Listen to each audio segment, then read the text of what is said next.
Dear participants, I think you should all be ranked very high on the seriousness and classification, since you're here after a very nice night last night.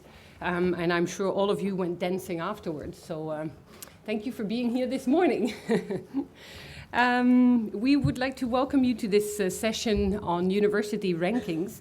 As you must have noticed, the issue of ranking and classification is at the heart of several of the debates here at the World Social Science Forum. On Sunday, not only was there a session on the comparative politics of international rankings, but also on offer and food for thought was there a series of presentations on the issue of rankings in the poster sessions. The first one was on the negativity bias of international ranking, the domestic press responses to international education ranking in different European countries, and there was another one that had a wonderful title, The Tyranny of International Index Rankings, and I guess we may get back to that issue today also. Other ranking issues were also debated elsewhere, such as in the session on social science systems in the world, where the issue of performance indicators, for instance, was debated and is also at the heart of the whole ranking issue.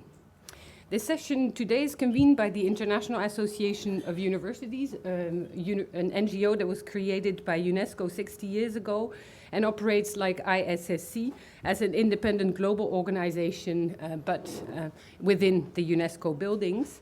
And this session is co-sponsored by the IAU and the ISSC, and chaired by both Professor Kodama, who's the ISSC Vice President and Director of Community Development Initiative Research Center at the Mie University in Japan, and myself, I'm the Director of Membership and Program Development at the IAU. Today we've invited 3 speakers to come and address the issue of university rankings, and we've tried to secure kind of a geographical representation by inviting somebody from Europe, Alan Hazelcorn, expert in the field of, in this particular field, who's Director of Research and Enterprise, who's also the Dean of the Graduate Research School and Director of the Higher Education Research Unit at Dublin Institute of Technology in Ireland. We've invited Salim Badat, Vice Chancellor Rhodes University in South Africa, and we've invited Aikoshi Yonezawa, Professor Senior Management Planning Office Center of the Advancement of Higher Education at Tohoku University in Japan. He unfortunately could not make it to Bergen, but he sends his regrets and greetings, and was kind enough to send his PowerPoint presentation, and Professor Kodama kindly offered to present his paper. So we will have 3 perspectives. We also invited speakers from the Arab world to come, and unfortunately couldn't find an expert in the field, because it would have been interesting since ranking issues are so much dominated by certain parts of the world. So that was an effort that unfortunately didn't succeed, but maybe tells us something about the whole issue of rankings today. Also, we tried to invite somebody from Latin America, same issue there, where some people are looking into the issues of rankings, but nobody wanted to proclaim him or herself as the expert able to address the issue. So we have 3 perspectives, and probably these perspectives will allow to also address the issues in a more broader sense. Ellen Hazelcorn is an expert in the field, and she's published quite extensively on the issue of rankings of higher education. And the title of the presentation she is presenting today is Ranking or Rankling the Social Sciences, Which Way Forward? Her presentation will analyze the why and how rankings have become popular and also ubiquitous, what rankings there are, what they measure, in fact, the impact they have on our understanding of knowledge today, and what alternatives there are to current approaches. Then Professor Kodama will present the impact of national and international rankings on the Japanese higher education system, what rankings there are, what is the context, what purposes, what results, what are the problems at stake, and what possible way forward. And then Professor Badat will talk about the values of rankings. He will probably be more critical also, if I may introduce you in that respect, how to value the rankings themselves, what is really at stake, and what are the social contexts for what kind of rankings, and more specifically the consequences, and again, future perspectives. The issue is, are rankings here to stay? What is at stake and what will they contribute to the discourse today?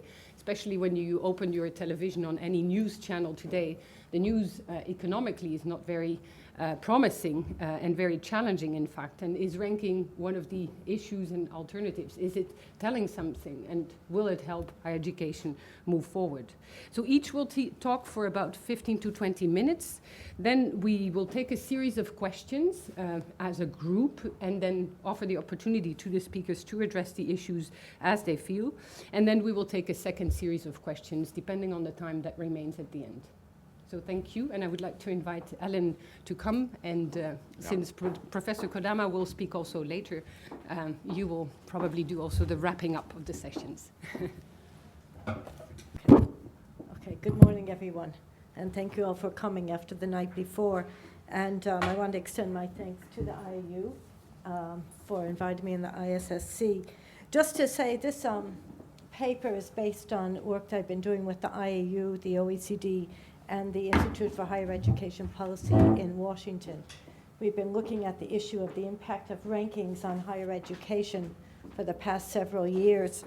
And there's a website at the end which indicates some of the papers, and UNESCO has just published an occasional paper, which I forgot to bring, which talks about some of these issues in a wider context, and is largely what this paper is about.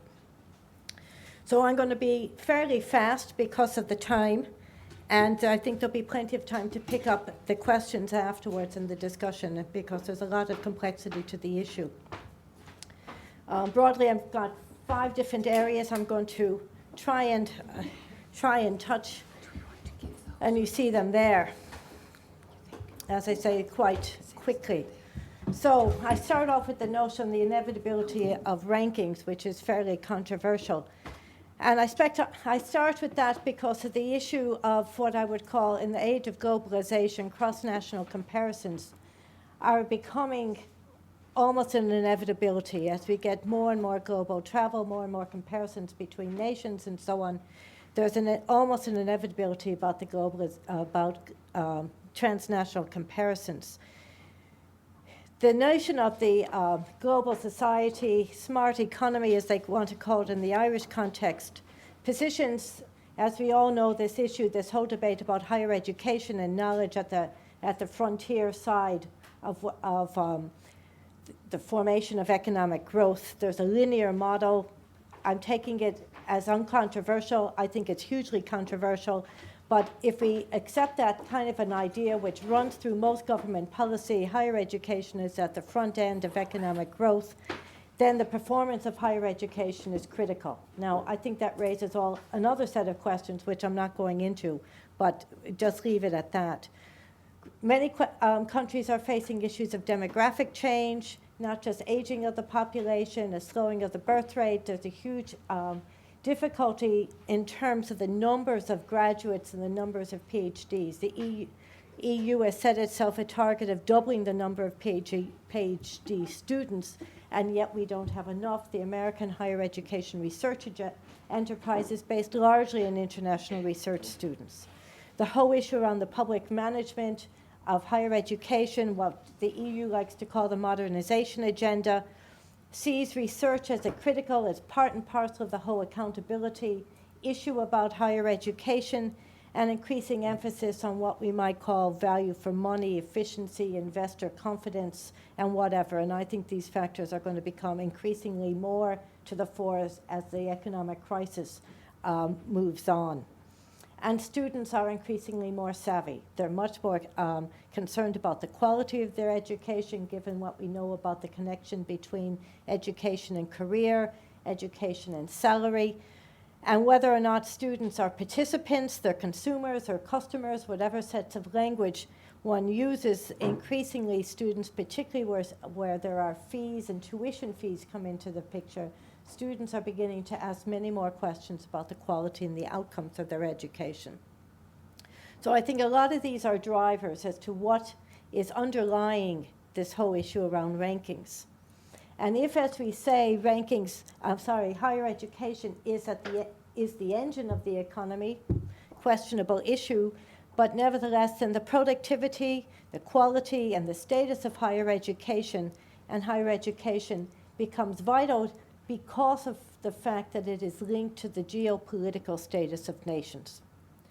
Much as we use the framework about trophy wives, well, and all the kind of metaphors that might go with it, higher education institutions for many governments and indeed for cities competing globally are effectively trophies.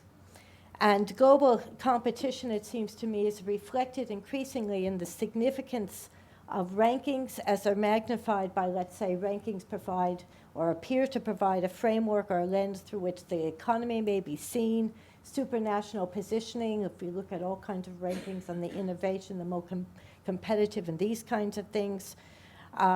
They attempt to measure what I might call the knowledge producing or talent catching capacity of institutions. How attractive are they to international mobility of high skilled labor, of highly skilled or high talented postgraduate students, investors, and what are they looking for if they're looking for a country where to invest or indeed domestic.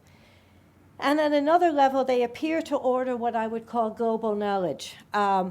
Again, questionable, but some people want to argue that effectively the kind of metrics used by rankings are indeed the appropriate metrics to measure global knowledge and disciplines and fields and expertise. Now, I have to say I have questions with all these things, but I'm going to start with where the drivers are. Broadly speaking, if we just looked at, and I'm looking primarily at global rankings, and I'm not going to go into any depth on this, but it's just to indicate that if you looked at some of the three most prominent, and there are 8 global rankings around at this point in time. The 8th is the EU has now decided to introduce and to start the path of a global ranking. The first is the Shanghai Jiaotong, the second is the Times, and the Taiwan. And I'm just really indicating here the differences of what they measure. The weighting's different, but essentially the other thing to note is that they focus predominantly on research and a particular definition of research, which I'll refer to later. And we could do it in a different way and indicate here these are different kinds of national ranking systems and the way in which what the choice of indicators that they use for looking at research, whether it's overall grants, research programs, numbers of publications, patents, and so on, the way in which research is measured. Largely speaking, as I said, the Shanghai Jiaotong is what I would call has become the gold standard, whether it's because it's a product, the first in the market, first mover advantage, or lots of other reasons. The Shanghai has effectively pioneered rankings and now, was introduced largely to leverage funding from the Chinese government on the basis of what constitutes a world-class system. And we see many universities around the world using the same politics of rankings in order to attempt to leverage funding. Its publication reverberated around the world. Within 6 months or even less, politicians from around in different countries were basically proclaiming, oh no, what does it say? In the European context, ministers were gasping and saying, oh my God, here we are, we've just proclaimed the Lisbon Agenda. Europe is to be the predominant world economy, knowledge-producing economy by 2010, and yet what is this saying about our institutions? So rankings provoked an almost immediate response, both praise and loathing, and they appear to be what I would call a hierarchical ordering of assessment of research. There are, as I said, there's about 8 other different rankings out. There's the Times, there's the Taiwan, there's the Webometrics, which basically counts what's on the web. The U.S. News and World Report has just done a global version of itself, which is largely based on the Times. There's a new Russian version, and the EU has come out with another, with it starting on another one, having run a tender.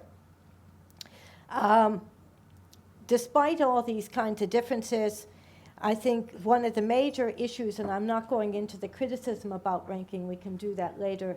Lots of them are well known. I'll refer to some of them later. They largely based on the only existing cross-national data that exists. They're reliant on bibliometrics and citation data with all its problems that incurs. And essentially, research has become used as a proxy for higher education excellence. And in that way, it then replicates the way in which higher education is perceived in the world in which we live.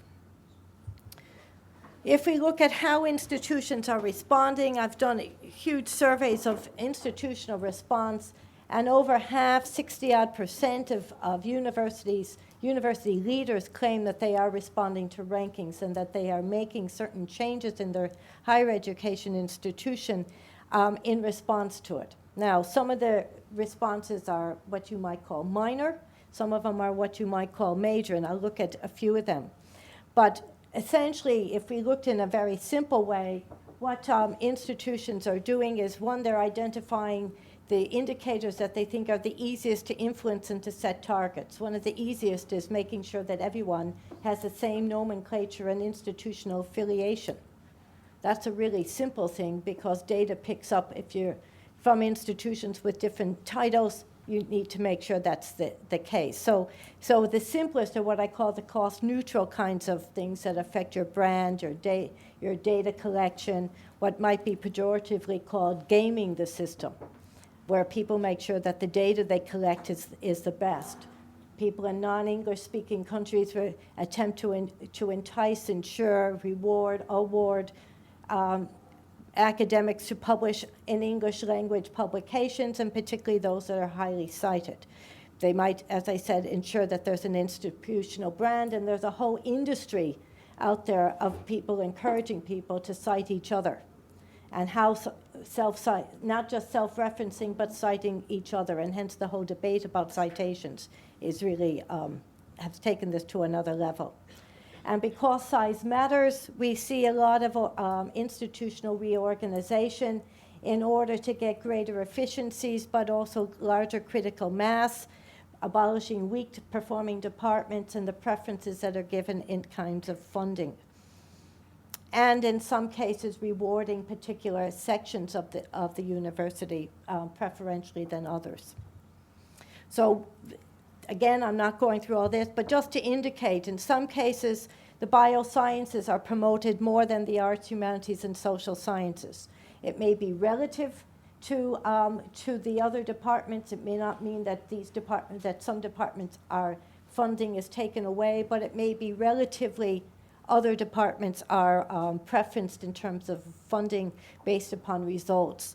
And I'm not saying that this is because of the weightings, but I'm saying that there is a strong correlation between institutional behavior and the weightings and how those weightings work out. Or we're publishing in English language journals. This is a really big issue, as I said, in non-English speaking countries, and this constitutes a huge debate. Obviously, we've had some of it here at this conference, and for obvious reasons, what those in favor of this will say, English is the language of world science. If you want to participate in world science, you need to be publishing in English. Controversial in itself, but that's where that argument is coming from.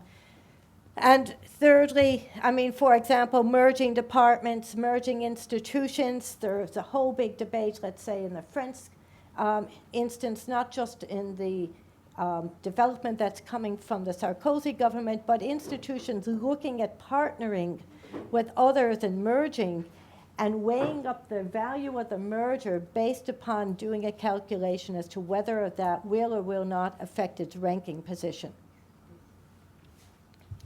So again, moving on, policy responses. So I've just spoken there about how institutions are responding, and I could refer to how other stakeholders, employers are responding, how students are responding, and so on. But here I'm just jumping to how policymakers. And if rankings appear to or seem to, or people think they measure national competitiveness, then the gap between the ambition and the global positioning of an institution comes as a wake-up call. So when the first rankings came out, for the European institutions, only 10 featured in the top 50 compared to the United States and the Shanghai. And this became, as the Irish Minister for Education was the I forget what you call it, the president of the Council for Education in Europe in '04, and his immediate response at a large EU conference was, oh no, what are we going to do? Europe is behind not just the United States, but all the other economies. This is a terrible state of affairs. And if we look then at what this is a German rector said to me, where are the institutions that people talk about? They used to talk about German ones, they don't anymore. So there's a whole geopolitical language caught up in the level of national competitiveness. If we then look at how these rankings are translated into policy choices, I think there are two.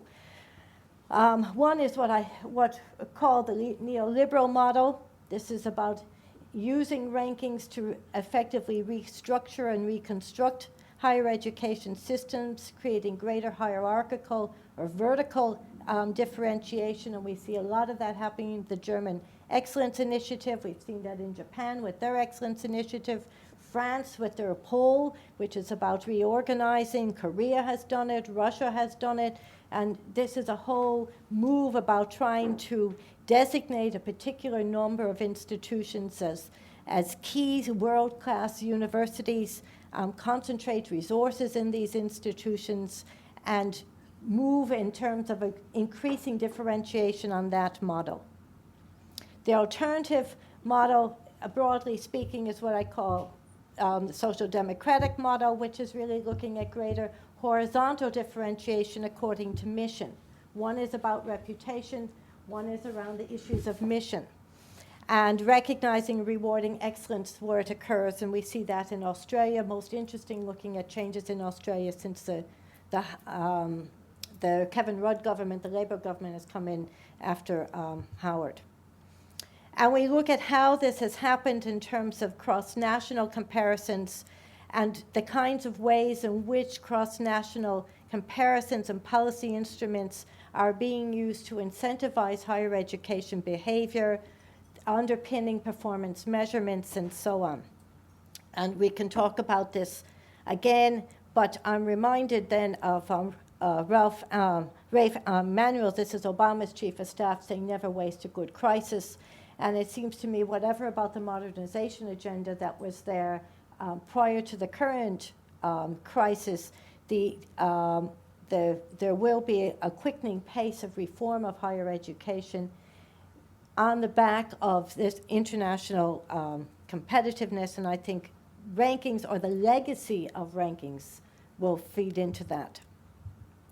So just in terms of what we know and where that affects our understanding of knowledge, and moving from what we know about the complexity of knowledge, and I'm going very fast, I'd say as follows, that one, that rankings are having a huge effect on the way in which we understand where knowledge comes from, the over-reliance on knowledge on research that's currently easily measured, as opposed to that what is as important.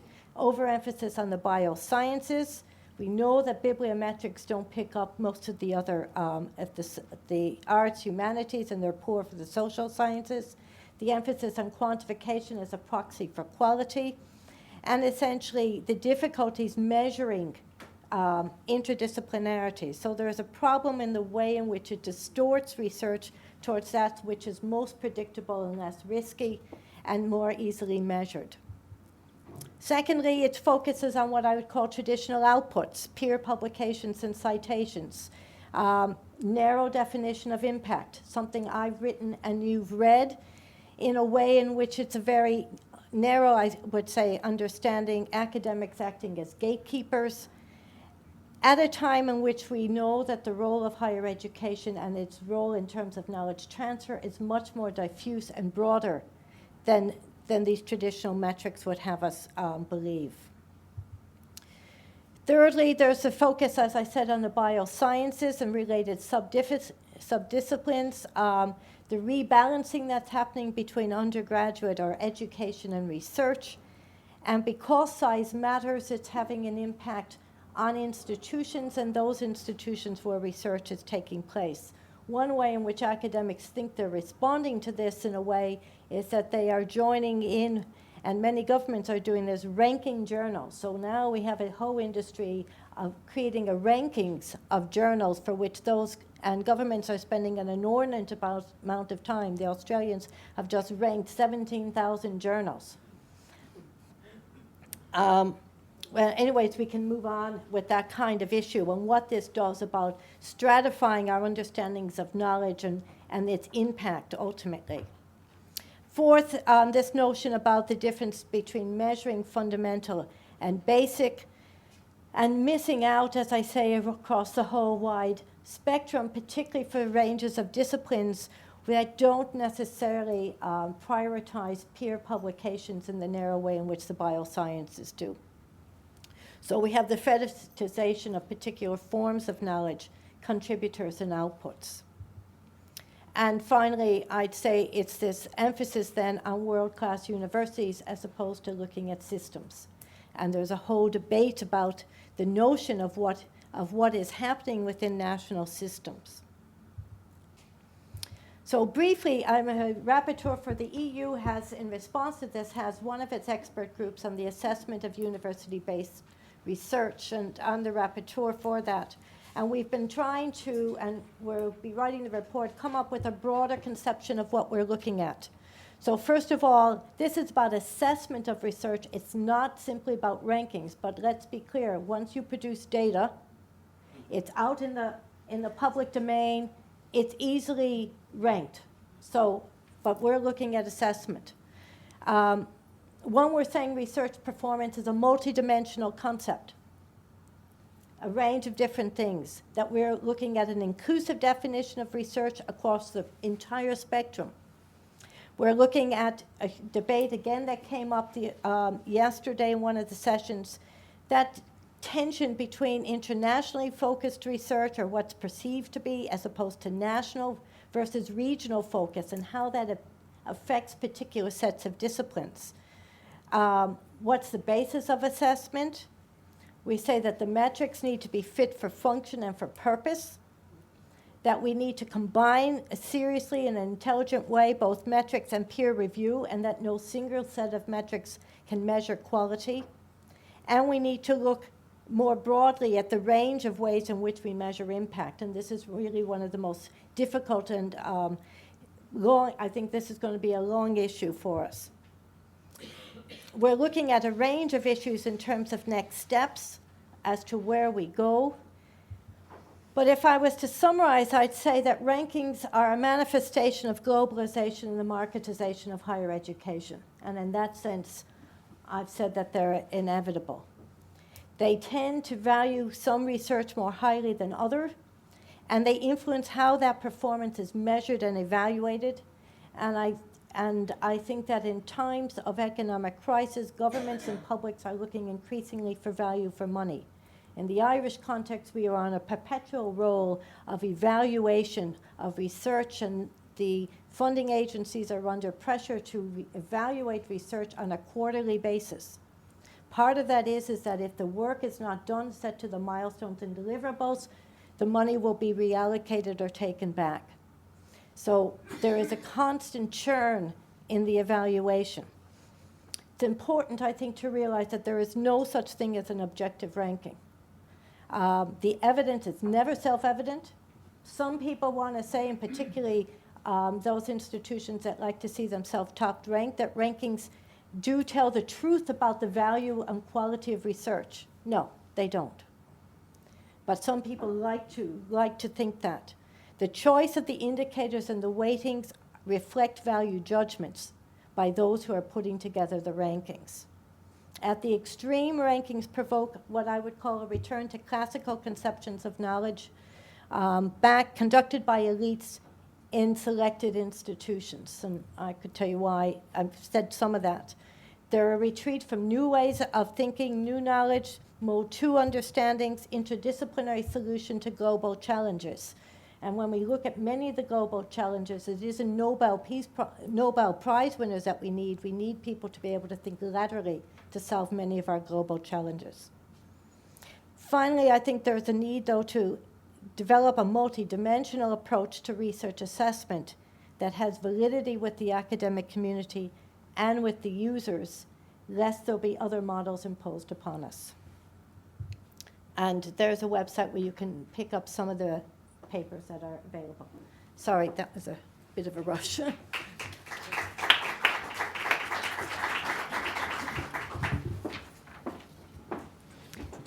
Thank you. Thank you, Ellen, for this very good overview and some of the challenges that are at stake. And I would like to invite Professor Kodama to now present. 1 minute? 20 minutes? 15 to 20 minutes, yes, please. And I'll wave my yellow and red in a subtle way. Thank you. How can I do? Okay, sorry.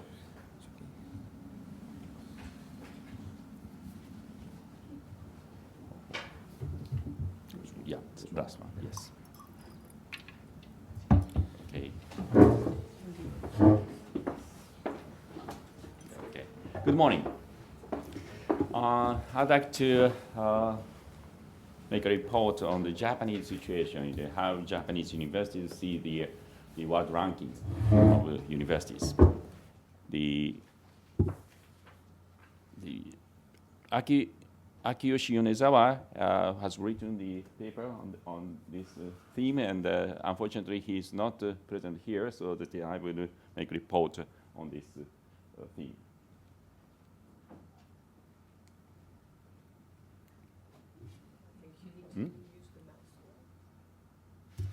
Yeah, okay. First of all, I would like to introduce the Japanese university situation, the Japanese higher education and rankings. First of all, we have a very high access rate to tertiary education. You know, the 55.3% for universities and colleges, and 76.8% for tertiary education. So many of the Japanese people go to the universities and colleges and totally, tertiary educations, get tertiary education. And we have the diversified and the hierarchical order, especially the feature is the hierarchical part. We have 765 universities, and among them 86 national and 90 local public, 589 private, and 481 short cycle colleges, and nearly 3,000 post-secondary institutions in 2008. And we have a rather clear image of rankings of universities. Depending on the student selectivity, how difficult it is to enter the universities. So in national scale, we have a rather clear image. My university is not among top groups, unfortunately, but around 30s or so. So, if you ask any Japanese, they will have a rather clear image, which the university is ranked on in which in which number, the category. And some universities are among world top 200, while majority are de facto open entry, mass-oriented institutions.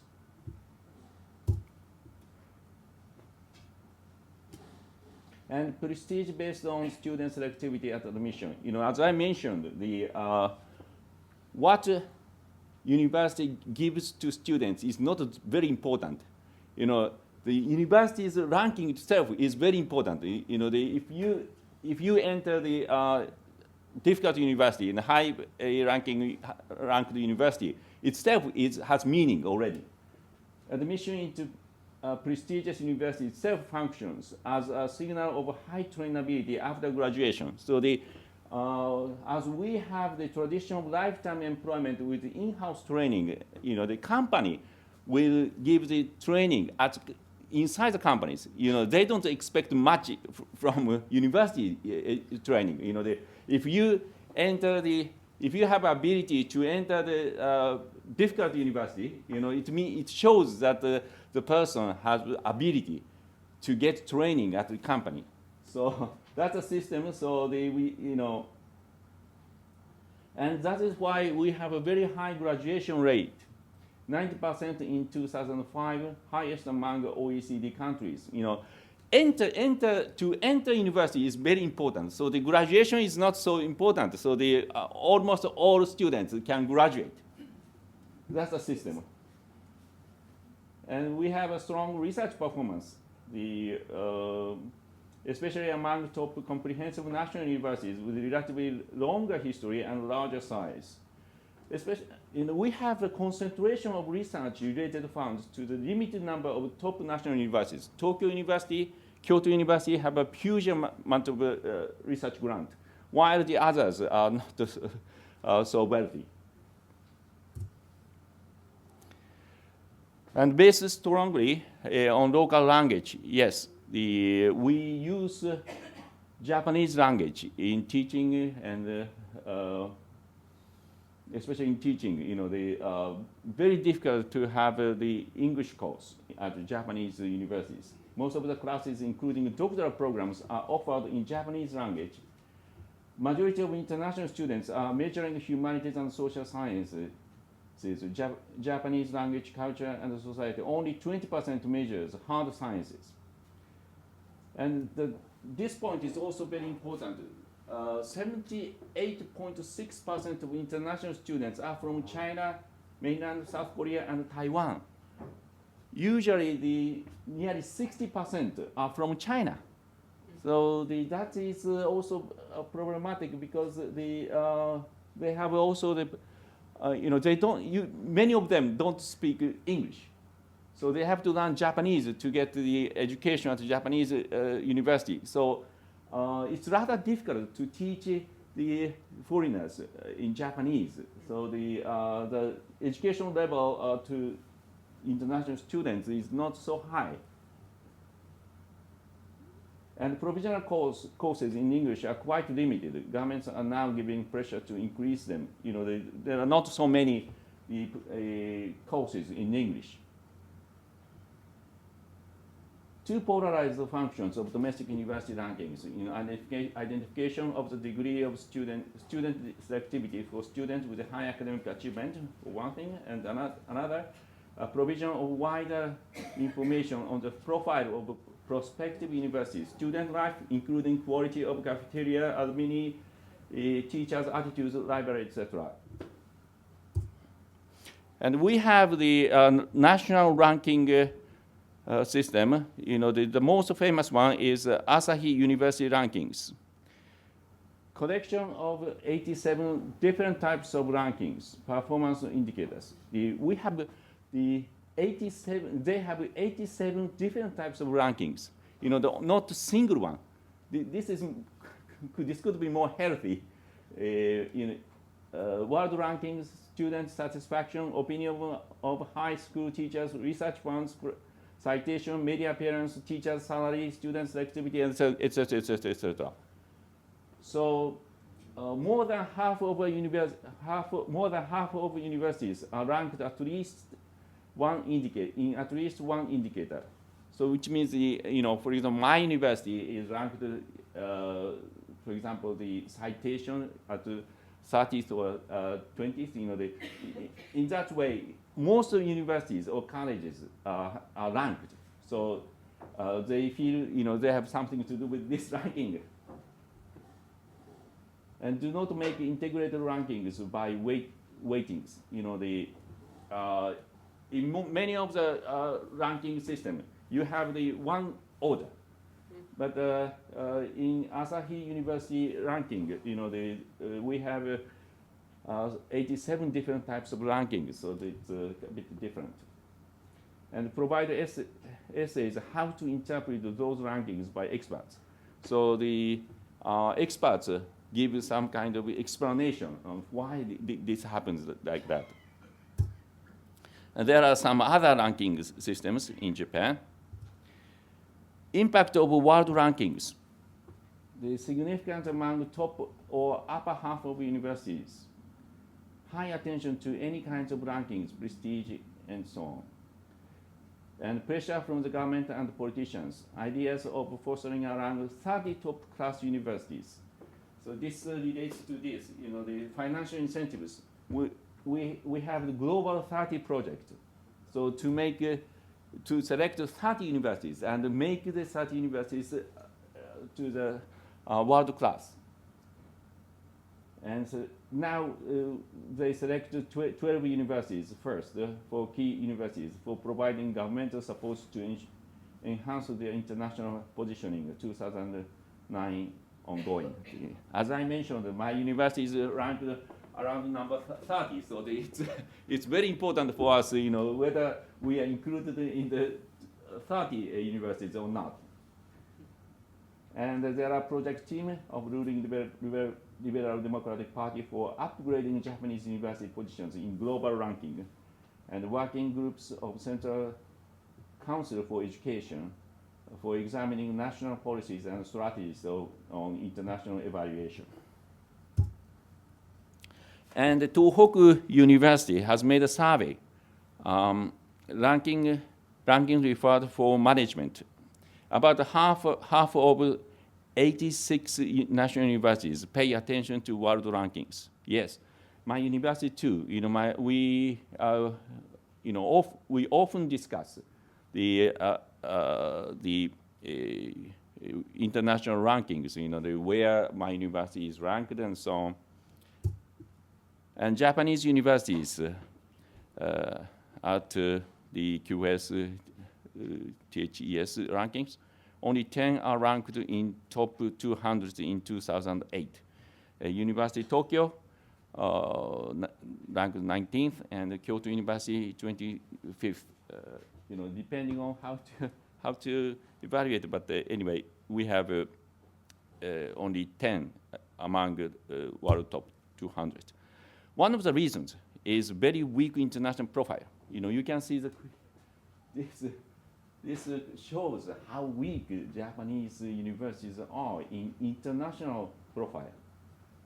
For others, they are doing pretty well, very well. But as for international, for example, international staff score, all universities are ranked very low. And my university too, we have been criticized for not having many international staff. So, and the international student score, we have many Chinese students, but from Europe, from the United States, we have very few.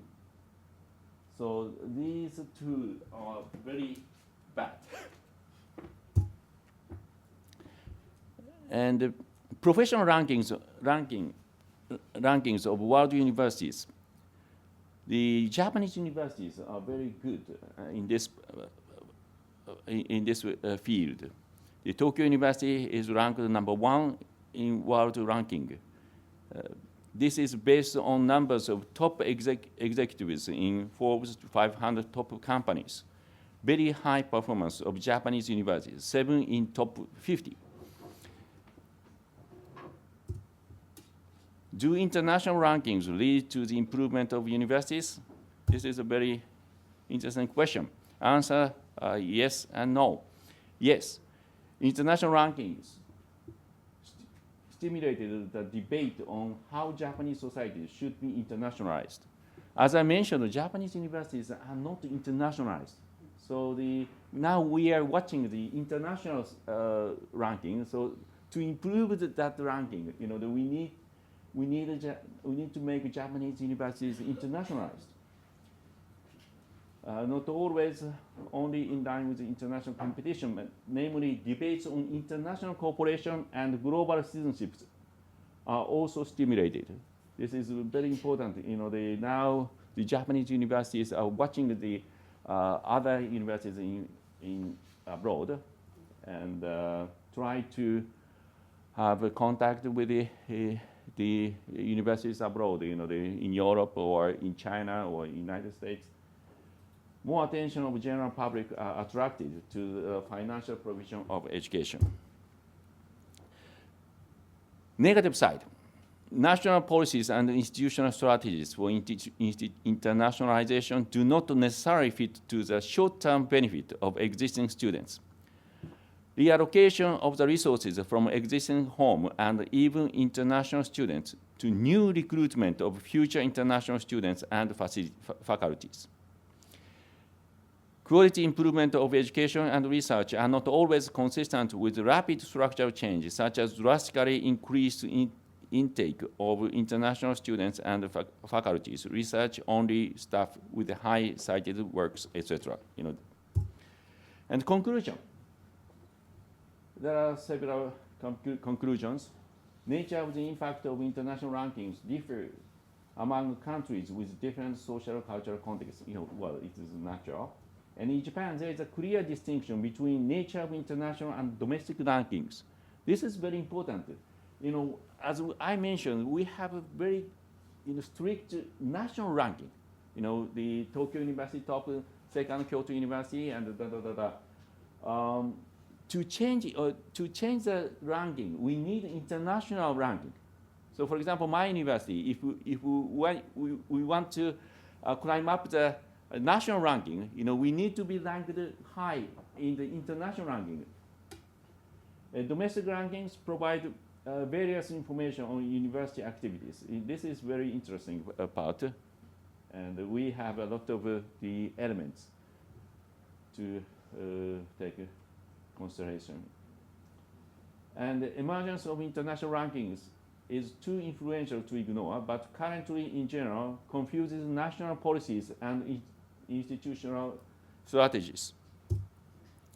Rankings themselves do not develop a vision for desirable higher education and its role on society. Therefore, the final conclusion is, social scientists have a responsibility to actively pursue a desirable vision on a global scale for higher education systems, and furthermore, to determine the kind of information to be made publicly accessible. This is the final conclusion. Okay, thank you very much.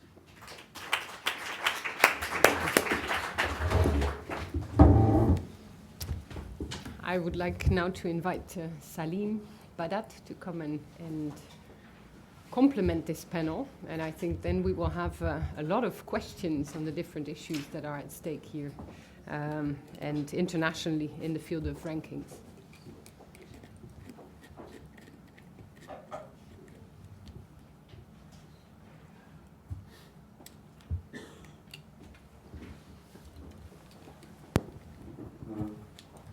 Thank you very much. And 2 points before I begin. One is, I suppose, the title stakes out my position already. And I want to speak to that position. And especially this notion, which I'll come back to, about inevitability of global rankings. And the notion that they're here to stay. And what it might say about us as universities today and as scholars. And so, firstly, let me declare, I'm one of those vice-chancellors who loses absolutely no sleep around rankings.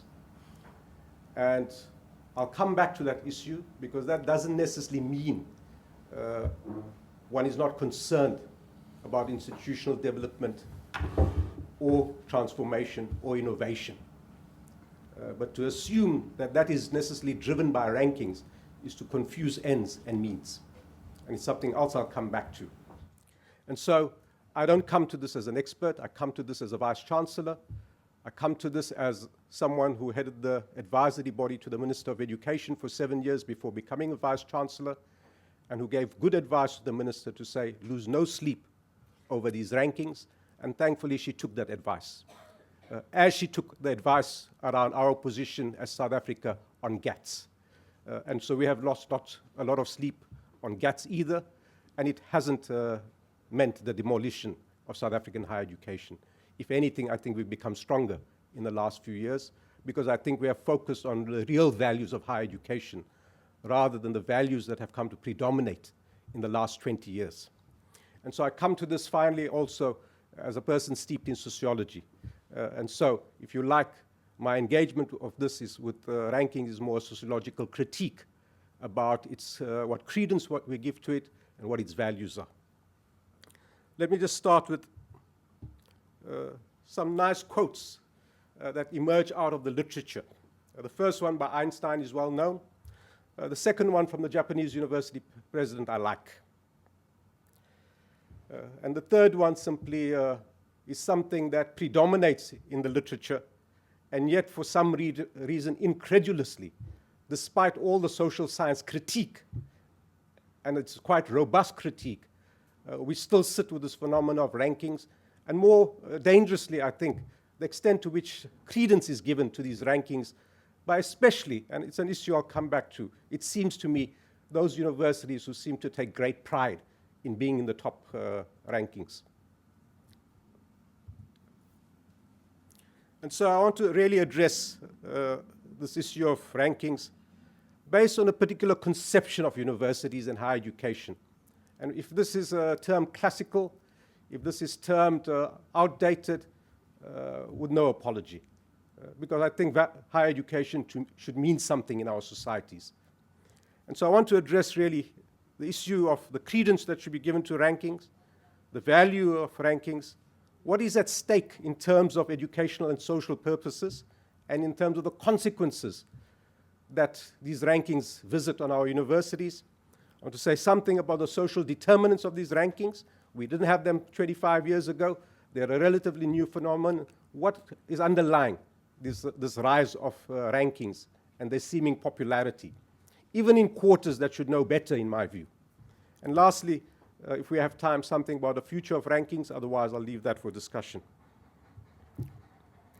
Now, let me very blandly and boldly put forward 4 propositions around what I consider to be key characteristics of universities. And in the paper that is available, if you're interested, I do develop these ideas around these key characteristics. And I suppose they are classical. And again, as I've said, no apology for that. And so, in this definition, the idea of higher education and universities as firms has no place. And the notion of students as customers and clients and consumers has no place. Let me say that. I think the notion of students as customers and clients of universities is a fundamental mistaken assumption about the value of higher education. It's a distortion of higher education that I want to boldly say we should not be prepared to accept. It confuses the notion of what a university is and the meaning of a university. And the idea that a student can simply be a client of a university and a customer of higher education. So my engagement with the issue of rankings is informed by a particular conception of universities and higher education. And I want to just elaborate that last part on academic freedom, because I think academic freedom, if it is to be a value of our universities, also has duties that inhere in this value, in this right. One of those is about advancing the public good. The second is about being democratically accountable. Because sometimes a rejection of rankings and transparency that to some extent rankings create is understood as somehow a retreat, a refusal to be publicly or democratically accountable. I don't buy that argument. And thirdly, I think part of that value of academic freedom is also to engage with economic and social orthodoxies, as they have appeared in the last 20 years, that in my view seriously misunderstand and distort the social functions of universities, and which actually strip universities of their substance and leave them as universities only in name. And so I think there are duties that inhere if we are serious about the value of academic freedom. And those duties must also manifest themselves when we engage around issues like rankings. And I should say, I'm going to concentrate on just the global university rankings. And when we speak about these economic and social orthodoxies that have dominated in the last 20 years, then we must speak about the particular ideology of neoliberalism. And I think it's time to really become a bit clearer and make sharper a distinction between globalization and the powerful economic and social forces that it has unleashed, and neoliberalism as the ideology that has been hegemonic in the period of globalization. They're not the same things. The rejection of neoliberalism and rankings, as I'll argue, is not necessarily a burying of the head in the sand and an argument that somehow you can withstand the very powerful forces that globalization has unleashed. They are two separate issues. They are related, but they're separate issues. You don't have to have a globalization that takes the form where the orthodoxy of neoliberalism and its prescriptions necessarily dominate. And as part of that also, let me also indicate very clearly, I'm not one of that school that says the famous Tina, there is no alternative. There are always alternatives. And alternatives are created by human agency. And it's worrying the way we completely marginalize human agency in this issue of rankings, an issue I'll come back to also. And so I think my argument would be that in the period of the hegemony of neoliberalism in the last 20 years, there have been certain fundamental distortions about the place and the purposes and values of universities in our society. And I think the sad and tragic reality, in my view, has been that our universities have been extremely timid in engaging with these distortions that have been introduced and created by the idea of neoliberalism. And especially the idea that universities are the instruments of the economy, or essentially of business. And those pernicious effects in terms of the thinking of neoliberalism and its impact on the humanities, arts, and social sciences is all too evident today. And I think that point must be made because this is the World Conference of Social Sciences. Okay. Ellen has done some of the work for me, and so I don't have to repeat some of the things that she has said. What credence should be given to rankings? Well, let's just start and understand that in China and with the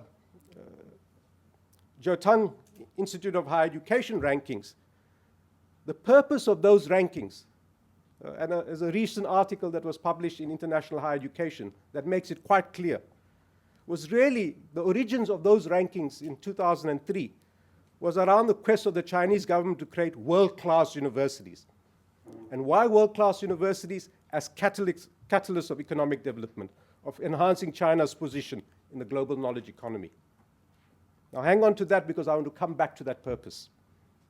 In the case of the Times Higher Education rankings, go and search for a purpose there, and it's extremely opaque. Beyond the notion, which I want to quote, to recognize universities as the multifaceted organizations that they are. Profound. That's the purpose. To provide a global comparison of their success against the notional mission of remaining or becoming world-class. Again, I want to come back to this issue of what injustice, what violence the Times Higher Education ranking does to this recognition of universities as multifaceted organizations. And so there's three issues I want to quickly cover in terms of these rankings. You need to, in terms of credence, we need to analyze three things. Firstly, the methodologies. Secondly, the purposes and aims they claim to serve. And thirdly, their value to universities and society. Let's start with the methodological very quickly.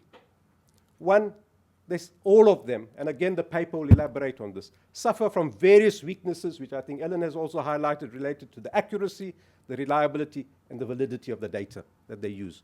Something that should be of concern to social scientists. Secondly, is the weight that it gives to hard sciences, vis-a-vis the humanities, the arts, and social sciences. If we ever wanted an argument for the arts and humanities, it was the opening ceremony of this World Social Science Conference. Those children celebrating diversity in a place like Bergen. It's the emphasis that they give to articles and publications in non-English. Here we get the privileging of English and the English language. It's the heterogeneity of the data that is used.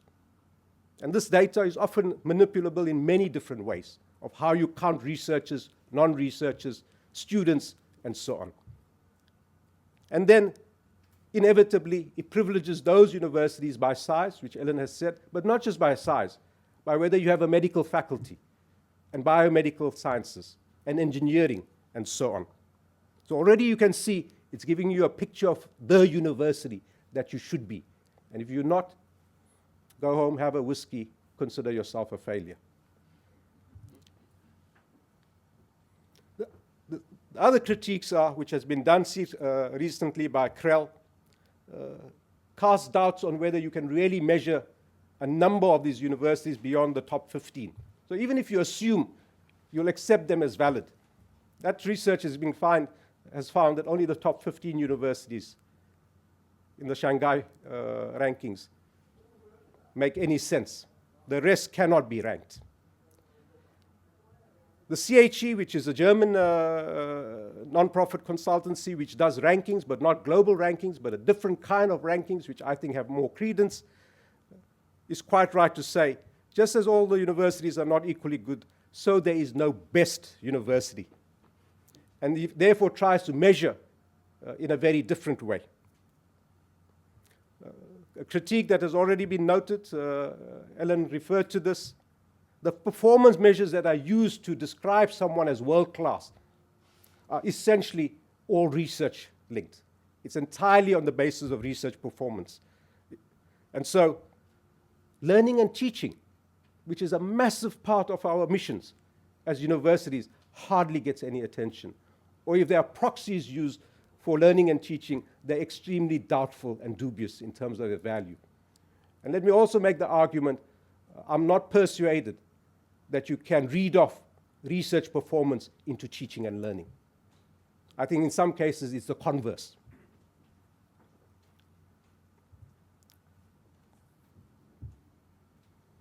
If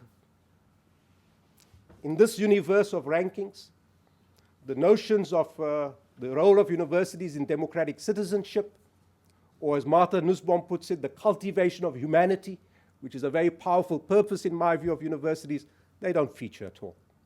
It's essentially about research and the extent to which you contribute to the economy. That's the gold standard.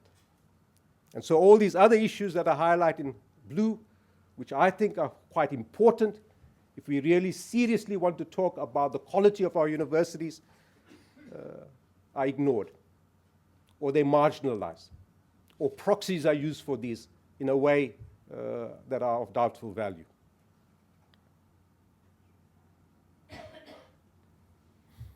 Okay, what about the purposes and aims? Well, in the case of Shanghai, very interesting. What started as a benchmarking exercise rapidly slipped into a ranking exercise. And I want to come to this word benchmark later, and performance indicators, and so on, because they are not the same as rankings. And so in the Shanghai case, with encouragement, I should say, from various quarters, as that article in International Higher Education makes clear, what started as a benchmark, how do Chinese universities do in relation to others, slipped into a ranking.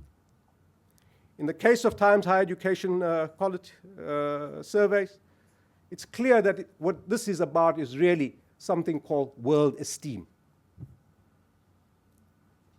And in that universe of the Times Higher, the world class is the gold standard.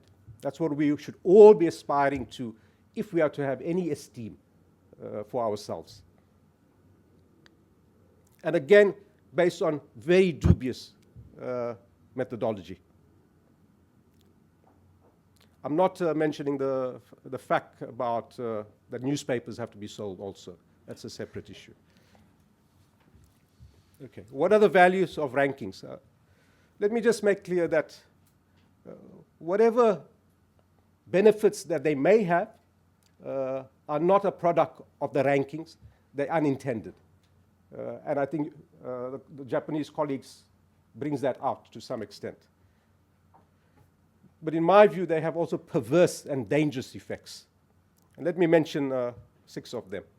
First, drawing on Foucault.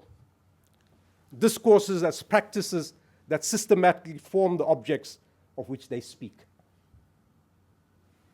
The world-class university as the gold standard is a social construct. It exists in the imagination of the rankers. And what the rankings do is they form this object, as Foucault says, this world-class university. It didn't exist before the rankings. You may have had a notion about Oxford and Harvard and so on, but look at the lineage of this notion of world-class also. Okay. The reality is that national economic and social conditions require national systems that are highly differentiated and diverse.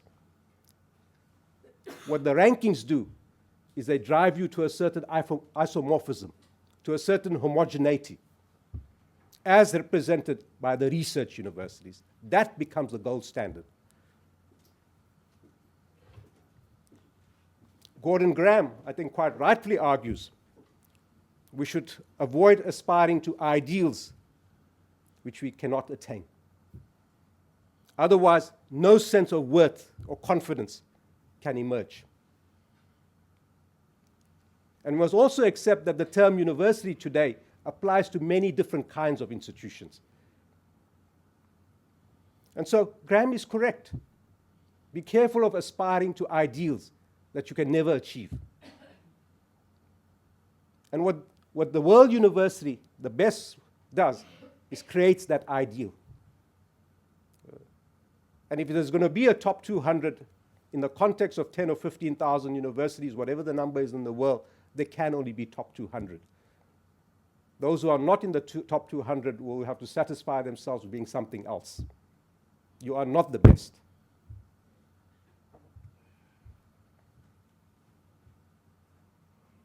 And the problem here is fundamentally that the ideals that we can aspire to, including the institutional missions of our universities, our social education roles, the mix of academic qualifications we have, our institutional cultures and so on, in my view, must be shaped by educational purposes, economic and social needs of our societies, histories, and the available capacities and capabilities that we have.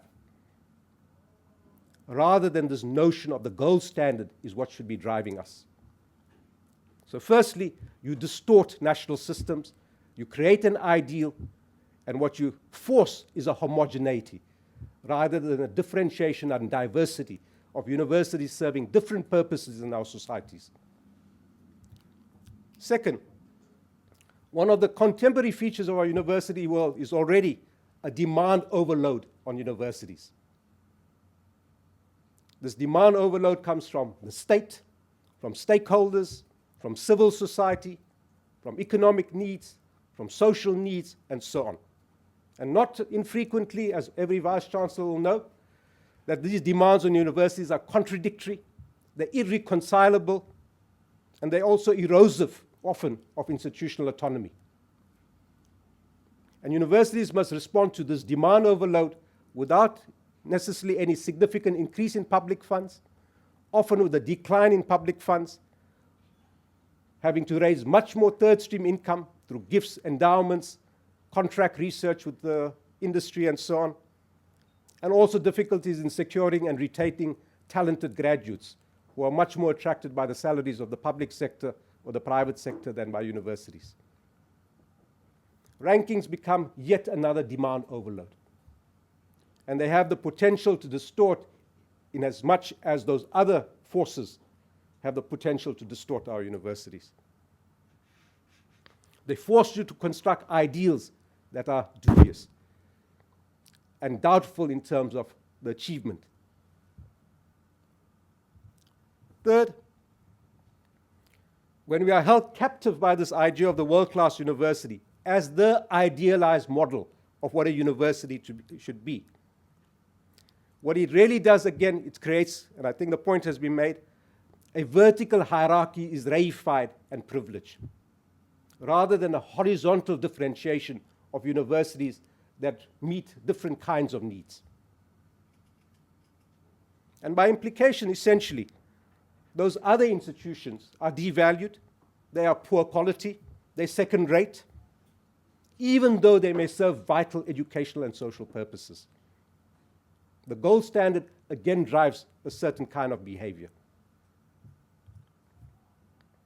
Fourth, by and large, these performance measures privilege English language journals, and yet we would all recognize that our universities have responsibilities to local, regional, and national societies, especially in the arts, humanities, and social sciences, prioritizing research and publishing for the improvement of ranking, which is the behavior that's happening. And this unadulterated orientation to the global pole, rather than also asking questions about one's commitment and responsibilities to the local, to the regional, has serious implications for the role of universities in the intellectual life and the cultural life of their societies. Universities don't only imagine and describe, using Boudreau's notion. I mentioned that the Shanghai were encouraged. What started as benchmarks, they were encouraged to move into rankings. Well, that's not surprising in my view.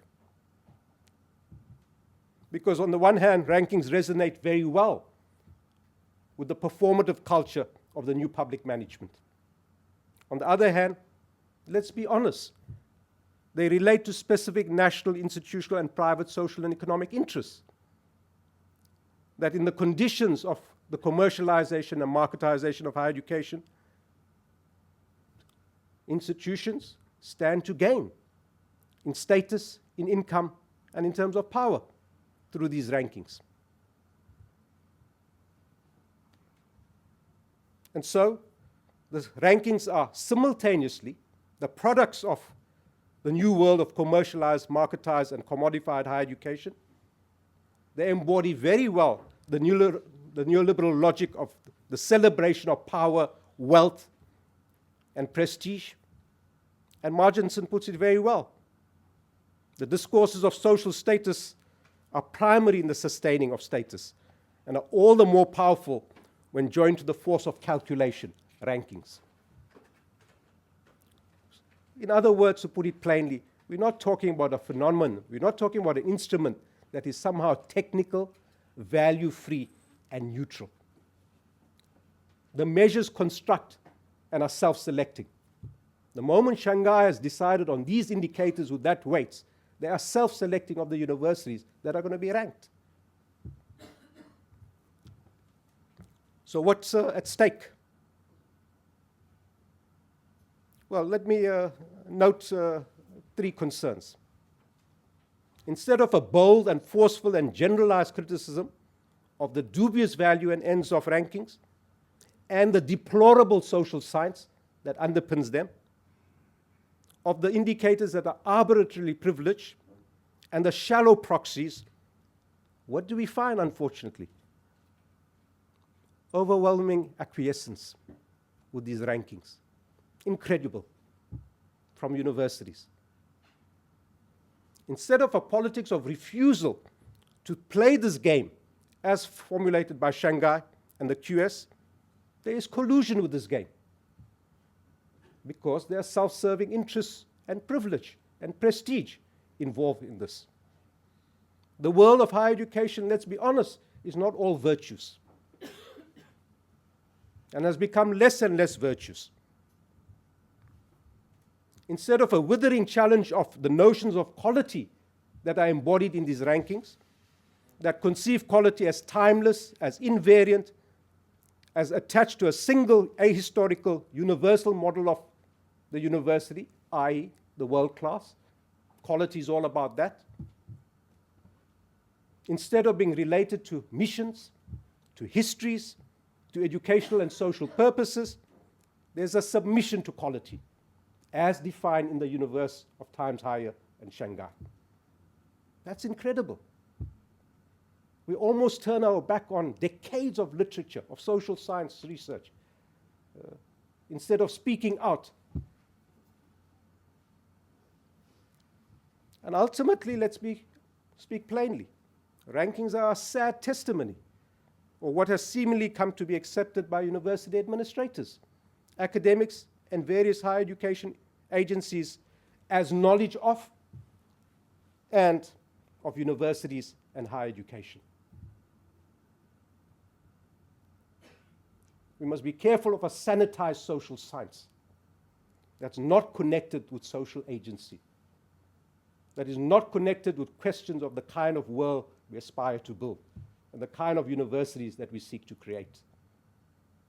A social science that sees itself as entirely neutral. I'll stop there because one other issue I wanted to put on the table is the especially damaging effects that these rankings can have in underdeveloped societies. Because this is a new game of the old discredited modernization theory. This is not opposition to modernization, but it's a new game of the old modernization theory, which wrought havoc in Latin America, in Asia, and in Africa especially. It's a new game that draws on this modernization paradigm that promises you catching up. And catching up with what? Western Europe, North America. And the world-class university, which is an essentially North American European phenomenon, is promising you this catching up again. And catching up, colleagues, my last point, is not necessarily about greater equity or equality in our societies. Thank you.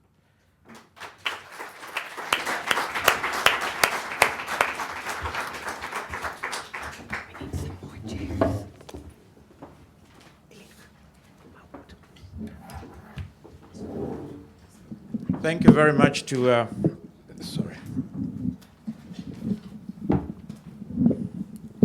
Thanks very much to the three presenters.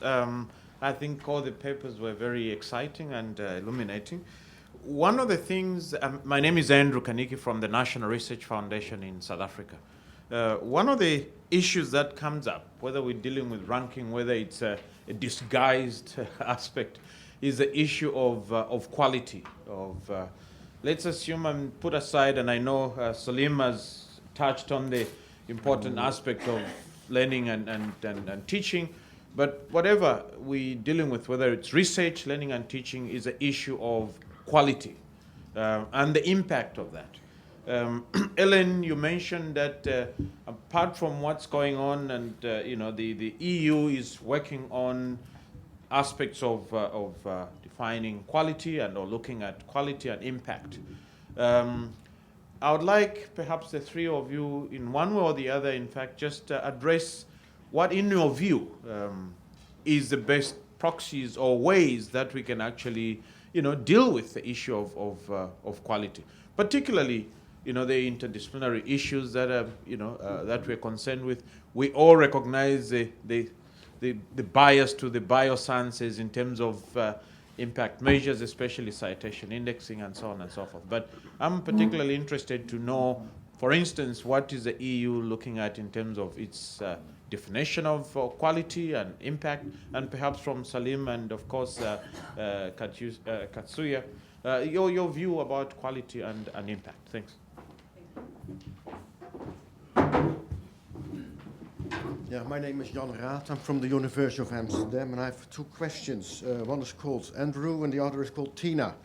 Andrew was the professor who supported my PhD project in the previous century, and he had the position, he said, I never publish in what we would call now ISI journals.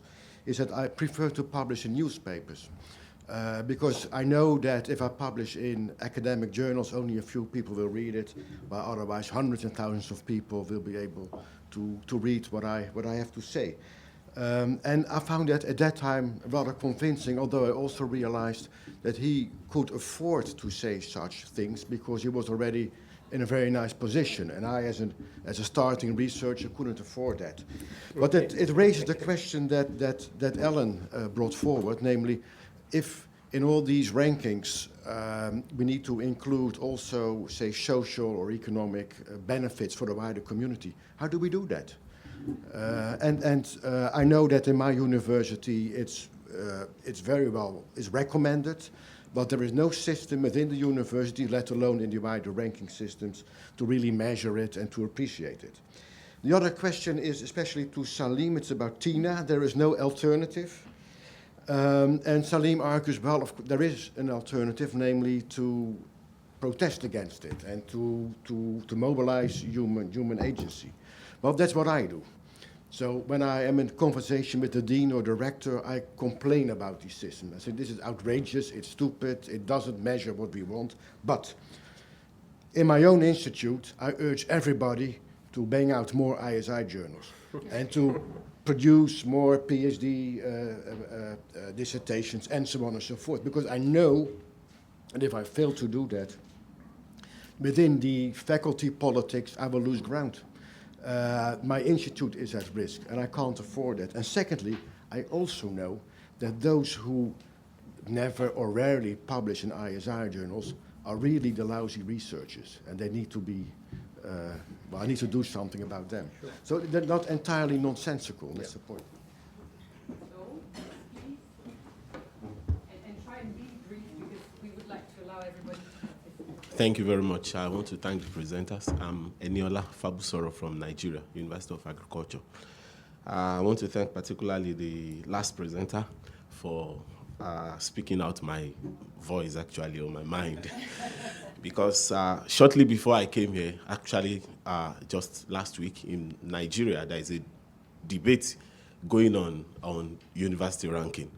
And the National University Commission is trying to see how do we come into being ranked among the top 500 in the world, because presently none of the Nigerian universities is ranked among the top 500. No, there are only 200. And then, so, and when they were asking, when we were discussing, and I told them, please, let's forget about this ranking, because I have been, at least to a little extent, I have some experience in Europe, and I know also about Japan. I said, let's forget about it. We cannot even come close to whatever measure or indicators you want to use. I know well of Japan, and I used to say, when anybody asks me, what's your experience in Japan? I say, forget it. It's too far from reality, because I can't even place Japan and Nigeria on the same measure. So therefore, I told them that we have to consider the resources that are available to these universities in the developed world and the resources that are available to us. These universities have enormous resources. So I want to ask you, actually, Ma, that in your ranking, in the ranking system, do you consider these resources and then try to look at it against the output? Because you are only looking at the funding that is available, and then you are looking at the output. But do you conduct a kind of average to be able to have a kind of, average in terms of resources versus output, so that you could see maybe some of these universities that are in the underdeveloped countries are really doing well? As far as I know, my university is one of the best in Nigeria, but maybe not close to the kind of resources available to Harvard.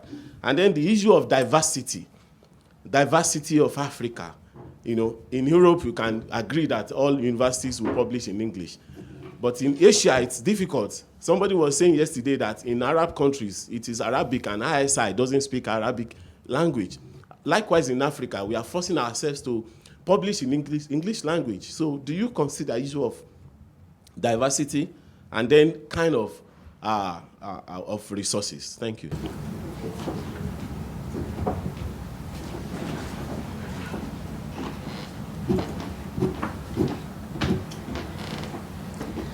Hello, I'm Zahra MacDonald. I'm from the University of Johannesburg. And I was really thrilled by your paper, Salim. And my question is then, given what you said about the duties of academic freedom, what do you tell the lecturers at your university? I mean, how do you advise them? And the fifth question for the first round, yes? Nick Lewis, the University of Auckland. Thanks, all three speakers, for wonderful presentations. My question, though, in particular goes to Salim. That was a marvellous, stirring and quite extraordinary performance from a Vice-Chancellor in our part of the world would be simply unheard of. The question is that the locking in of neoliberal technologies through such as rankings get locked in through the particular expertise that inhabit the universities, not just in the Vice-Chancellor's office, but also in the sort of cadres of professionalised workers who have been employed through universities. My question is really how do you see your your resistance in that kind of context. Thank you. So I open the floor to the speakers and invite you to answer as you wish. Who would like to start? Let's go. I'll take the first question of Andrew around quality together with the last questions. What do you do at your own university? If I had more time, I would have indicated unequivocally. This is not about a refusal to open the university to public scrutiny, not about a rejection of performance indicators, of benchmarks, and so on. But it's a rejection of the particular methodology and the idea of composite index rankings, which are based on weightings, something that the Japanese colleague also raised. My university takes performance indicators very seriously. We take benchmarks and benchmarking ourselves against other universities very seriously. I should also say, in the 7 years that I was head of the advisory body to the Minister of Education, the institution that I was head of was responsible for introducing quality assurance in South African universities. Our notion of quality had nothing to do with rankings or this gold standard of the world-class university. It was available because that's the period in which we were introducing a national quality assurance system. We looked around the world in terms of designing ours, but we looked around and borrowed critically in order to design something that was appropriate to the South African context. And we define quality in terms of fitness of purpose. What is the mission of the university? What educational social purposes does it want to serve? We then define it in terms of fitness for purpose. What national goals, what national social imperatives must this university respond to? It's not in Bergen. It's in the Eastern Cape. It's in the southern tip of South Africa. It was about social transformation, whether individual or societal. And lastly, it was about something as crude as value for money. Do we provide value for money to the students? Because in our context, students have to pay fees. Okay? And selectivity, where you set up high entrance requirements. You put up a 10-foot wall, then you put barbed wire on top of that, and just to be sure, another electric fence. That's no measure of the quality of a university, in my view. There are universities, including mine and others, who will say the quality of our university will really reveal itself when we give much more access to kids who come from working class and rural poor families. That's going to be a test of how good our academics are in terms of producing graduates that other universities will not even touch. Okay?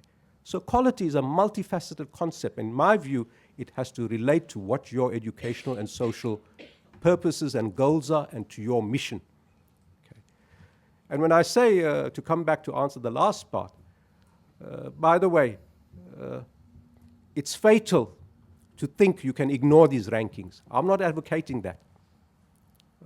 These rankings are here, and they have real effects.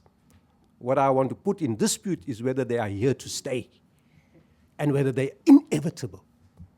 You see, I come from a society where we were told that we would never have democracy for 150 years. Well, we had it within 30 years. And so I take human agency very seriously. And I refuse to accommodate this notion that there are no alternatives. There are always alternatives. And it's a question of whether you can formulate them and then pose the question of how might you reach them in a context where conditions may not be favorable. But I want to suggest the conditions that we're living in now are incredibly favorable to rethinking the orthodoxies of the last 20 years, to refashioning and reimagining our universities also, because I think that orthodoxy of neoliberalism is on its deathbed and must be, in my view, given the global economic and financial crisis. And so this is not a rejection or an assumption that I can bury my head, But when I say I don't take rankings seriously, that's true.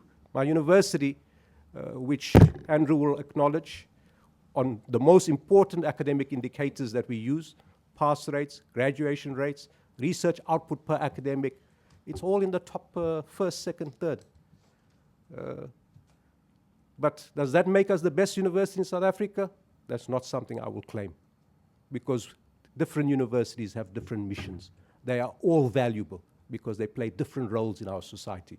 So I'm strongly in favor of a differentiated and diverse higher education system that serves different social purposes in our society. I'd hate therefore to be 23 universities similar to the one that I had. In the same way, I'd hate to be similar exactly to another university in South Africa. And so, with all honesty, rankings do not feature in the discourse of Rhodes University, whether in the senior administration meeting or in promotion criteria and so on. You can be an outstanding university by setting your own benchmarks, not by playing the ranking game. And it makes us no less a university. So, you know, publishing, am I opposed to publishing in ISSC journals? Absolutely not. But if there's a reason to publish there, publish there.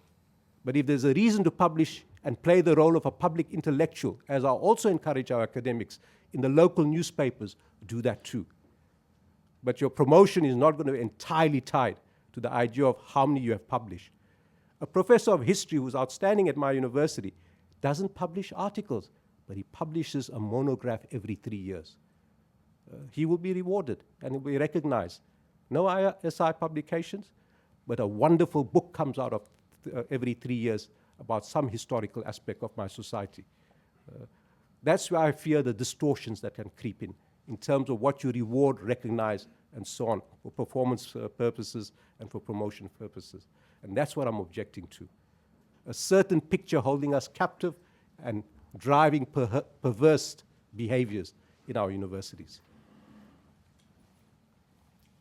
Okay. Well, I don't have anything to disagree with Salim's point. I think the issue on the quality issue as to how which is really where do we go from here and how do we deal with these kinds of issues. And I think the difficulty that higher education, you could argue, is in the way in which the rankings issue has caught the imagination of the policymakers and has set the agenda for defining quality. That's not to say that I think it sets quality, but I'm making a distinction between reality of where we are and what's happening. And therefore, I think the types of thing you asked me, what we were doing on the EU thing, I mean, it's important, I think, to realize that the move by the EU to set up an expert group looking at the assessment of research is as much a reaction to rankings as our other national rankings. There are now at least 45 different countries setting up national rankings, some of which are being tied to accreditation issues, some of which are being used for resource allocation models.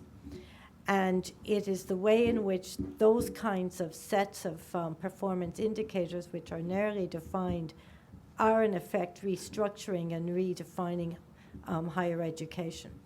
So this EU expert group is no less a response to that, but our response in it is to look at a very broad set of indicators, most of which don't exist. So I can't tell you that there's a whole set of them that currently out there. The reason that the Shanghai measure what they measure is because that's all that's available. The reason people have then become obsessed by them is because that's all that they measure. There are issues, huge issues around the bibliometrics, all those kinds of debates. So what should we do? The kind of things we're looking at is multidimensional, on the basic point that there are a wide range of indicators and missions of institutions and contexts that A bit like the one that was referenced for Germany, the CHE ranking is able to be multidimensional because it utilizes, well, it's not new technology anymore, it utilizes web technology. So you can you can pull out varying indicators and match them to your own user-defined basis of what you want. It's not a perfect system because it clearly still defines institutions according to you either want to go to this type of university and then it'll let you make a choice, or you want to go to a Volksschulen and you make another choice. If you're really being open, then let students choose according to its own sets of indicators. But anyways, multidimensional, looking at research across the piece, that is all types of research, recognizing all types of outputs, not just whether it's peer publications, and that affects the engineering subjects as well, but whether it's, and not just monographs, but let's say artifacts, let's say case studies, let's say pieces of art, creative art produces outputs that are appropriate in its research, that are appropriate to those disciplines. Looking at impact, wider than, and those are really difficult things to measure because the things that current methods deal with is the time lag, and you're dealing with cyclical cycles. So governments are looking for immediate results that come with outputs over a short period of time. So there's a wide range of indicators, most of which don't exist, which is why there's a problem. And that takes on the person who asked me the question about esteem and issues around esteem and benefit. The Dutch have done quite a lot of looking at wider and socioeconomic impact, or cultural impact factors, and how you measure that, most of which are qualitative as opposed to quantitative. So you move into, we're into another discussion about how you measure things. I think the most problematic is the way in which government policy, it's not just institutions, and I differ as to sometimes whether I think it's higher education institutions or leaders that are acting in a perverse or crazy manner, or it is they are responding to rational choice. And in that regard, government policy is driving and using issues about rankings or other similar performance measurements to reshape systems in the belief that the ranking of what are perceived as world-class institutions will be important attractors of talent. It's a huge issue in Europe and in the United States in particular, particularly in regard of looking for the number of PhD students. It's a huge issue around investment.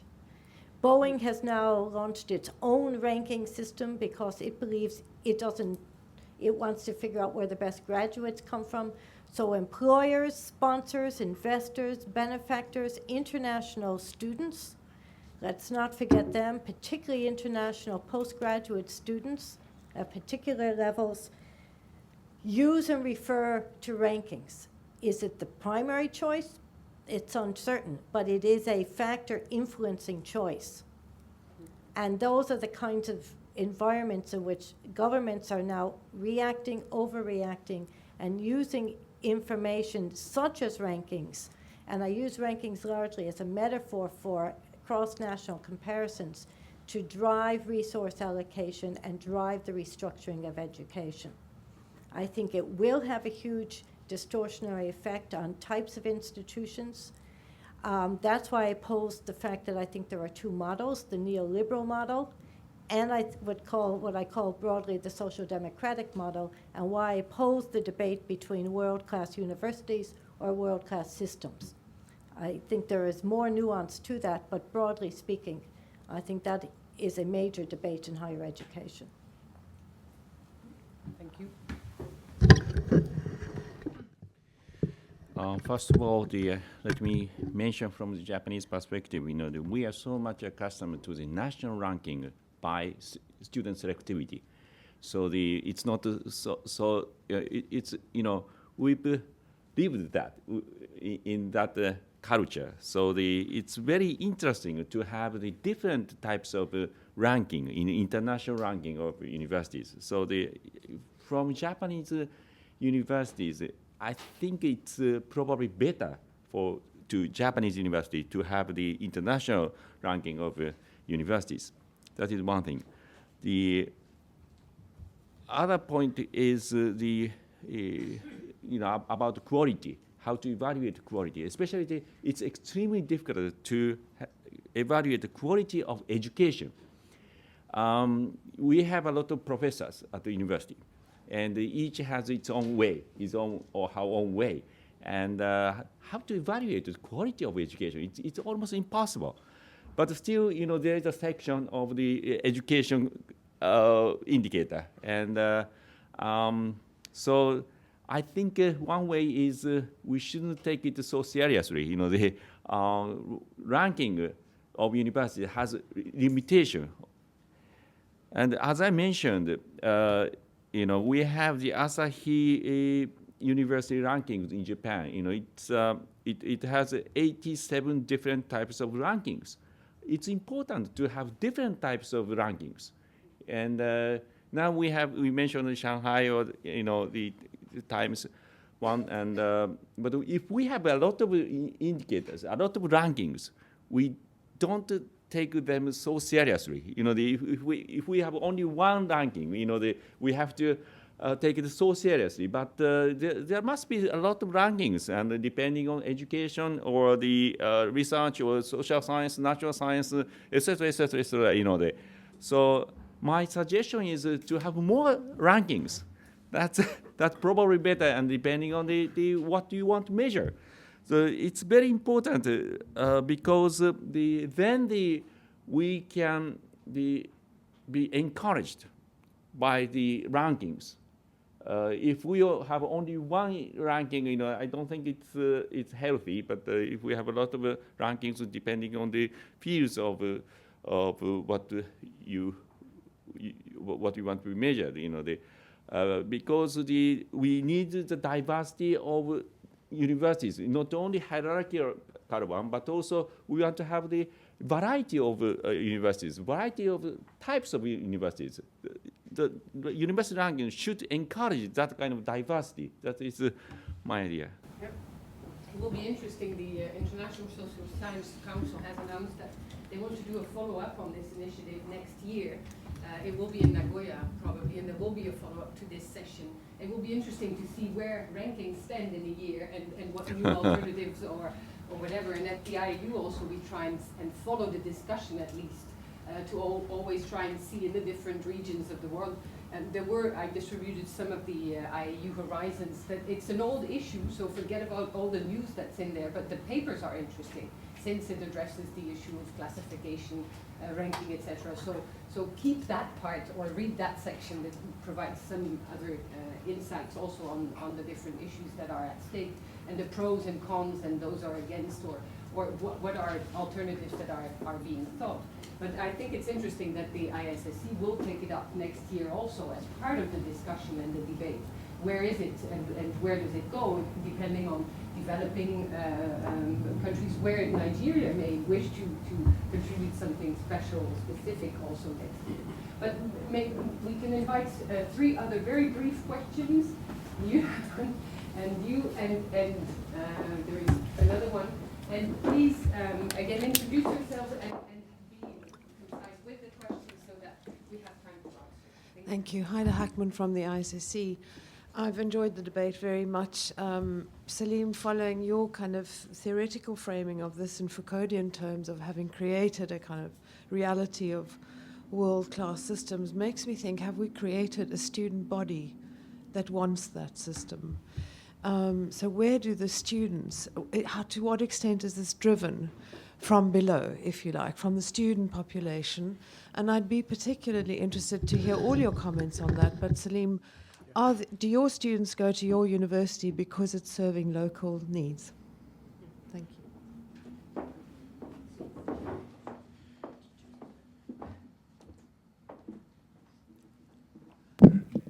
Thank you very much for this inspiring and challenging views. Not all are right, not all are wrong. I think there is a truth of rightness in everything that we may miss. I think with the university ranking, the main problem that we take university as the entity, the unit, not all the departments or the faculties or staff or the programs or the disciplines are at the same level. So the university ranking is an average of averages. For example, in my country, I come from Turkey, one university says, I rank so much at the world class, not within the 500 or maybe over 300 and so forth. But I rank higher in medical school. I rank higher in law school or in this department or that department. I think this brings the question of accreditation, which is a vicious circle. You have to apply to an international agency to be accredited.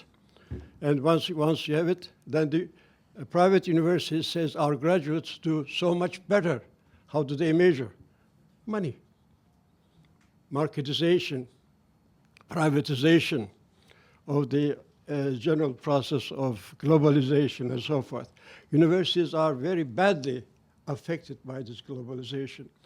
We have gone overboard in our country with citation indices that university has so high but so low.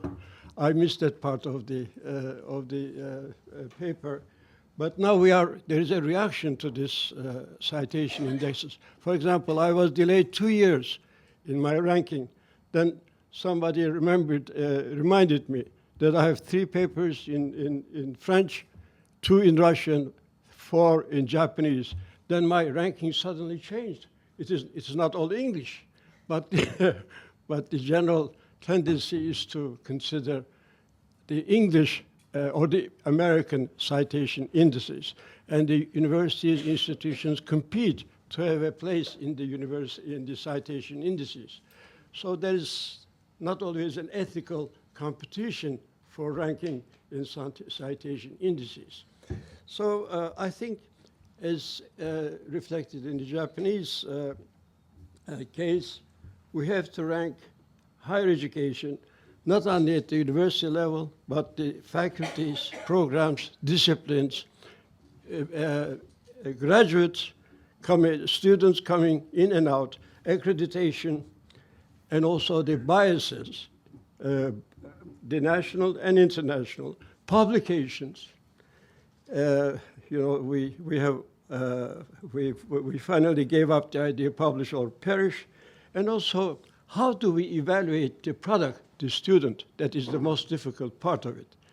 I think since from the Greek times, shall we measure the student performance, how much he makes, how successful in the afterlife, or what kind of a personality we produce? These are very difficult to measure. So I agree with all, I think, papers that there is no objective way of ranking. And assessment of ranking is an assessment problem. Rather than a question, I had to share these views. Thank you.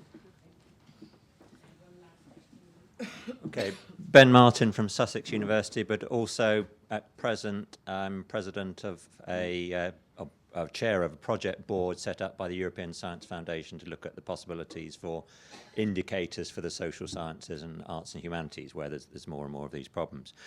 3 points. One, I agree with a lot of the points made about how, as we move towards a more knowledge-intensive economy, we need a more diversified higher education system. And rankings, research assessment in various forms and so on, pushes us in the opposite direction. We've suffered from this in the UK, where our research assessment exercise has encouraged all universities and polytechnics and some former colleges of higher education to compete on one scale. That's unhealthy. Secondly, the outputs from universities are multidimensional. And we mustn't forget the educational ones as well as the research ones. And the research ones, okay, for the basic sciences and biomedical sciences, they're journal articles. But as you go into the social sciences, you get growing variety. And by the time you end up in the arts and humanities, you've got tremendous variety, not just articles, not just books, but public presentations and so on. Trying to capture, though, all of those with all these indicators, and we've heard, 80 indicators in Japan and 57 different varieties elsewhere, comes at a cost. And we must not forget that ultimately the cost of all of doing all of this must not exceed the benefits. And I fear we may be in danger here of creating a rod for our own backs. Already we've created in universities exquisitely bureaucratic organisations. Yeah. Here we may be creating, a demand to produce another 81 indicators or whatever. Third point, and here I do disagree with some of the presenters who've implied that this is new. Actually, rankings are not new. Quantitative international ones may be new, but we've had rankings for decades. For example, in the United States, they have had rankings of research and doctoral granting universities at least since the 1960s, and I think it goes back even further than that. And actually, we should be doing what one of the speakers earlier in this conference said, look at history. There are extremely sophisticated criticisms of, they were called the Carter survey, the Roos-Anderson survey, which ranked all US doctoral granting universities. Criticisms about what is quality, how do you define it, who do you ask to judge on it. These are exactly the same sorts of things that are being raised again today, as if it's something new. It's not new, it's been there for a long time. So learn from history. Well, Franz Vught even referred to the Darwinian and to the ranking of the species, and that started the whole issue, so it goes back a little further. May I invite you to reflect on this? We have 5 minutes, and I'm supposed to wrap up, so I'll have 1 minute. Okay.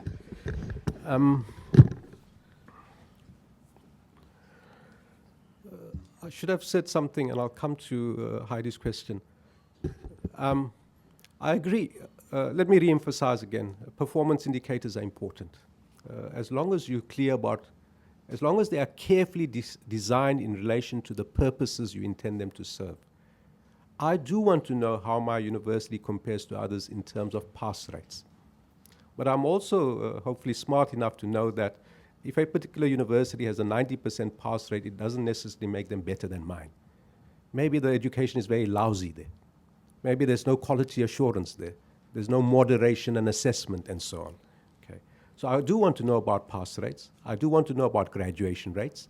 I want to know about research output per academic staff, because that's a real measure of productivity. And then you equalize for being big and small and so on.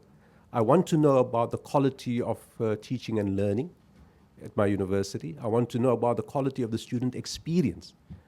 I want to know whether we are building democratic citizens in the context of South African society. I want to know whether we are forging social cohesion as a respect to the Constitution in terms of respect for sexual orientation, gender equality, non-racialism, and so on.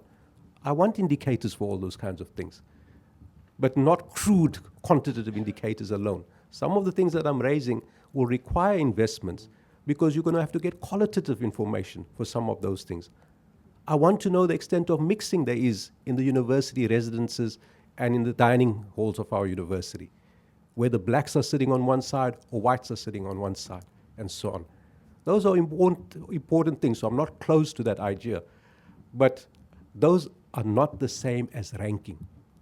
When there's been an audit done of every South African university now, institutional audits. And it was done by the body that I headed. And one of the first things, picking up on Helen's point, is once you have that out in the public, and I'm all for transparency, you can get crude rankings coming out by someone weighting it. And one of the first approaches we had when it was known that there were going to be institutional audit was from the Business Day newspaper. How about it if we work together? Because it's in the public interest to know who are the best. And essentially, we chase them away. If you want to do it on your own, do it. We will critique it. And we will disassociate ourselves from that. Because this is about improvement. It's not about a league table of rankings. Now, what do students look for? To be honest, what affects student behavior? In South Africa, it's not rankings, because there are no rankings. But I'll tell you what does affect. It's things like social class. It's about where your parents went to. It's about who your neighbors are and the milieu of the school you go to, and what's the perceptions there of who is good and who is not good, and so on. So I don't think we must give a scientificity to these things. The issues of social class, histories, first generation, second generation are all crucially important. It's not only about where you stand on the pecking order. Now, if there can be rankings, or rather, if there can be systems of indicators and benchmark that facilitate student choice, I'm all for that. But as long as you facilitate with all intellectual honesty, rather than pretend you can rank universities in terms of some qualities, that are impossible to address. And I think your point from Nigeria is a critical one. I would like to see these rankings divide performance by the $35 billion available to Harvard and the $20 billion available to Princeton and the $400 million available to my university. And then let's talk about who, in terms of efficiency, value for money, provides perhaps the best quality of higher education. On that point also, let me just say, I don't have the luxury, let me make that clear, I don't have the luxury of getting 100% subsidy from the state. My own university only gets 50% from the state, 30% from user fees, and 20% is third stream income, research contracts, endowments, gifts, and so on.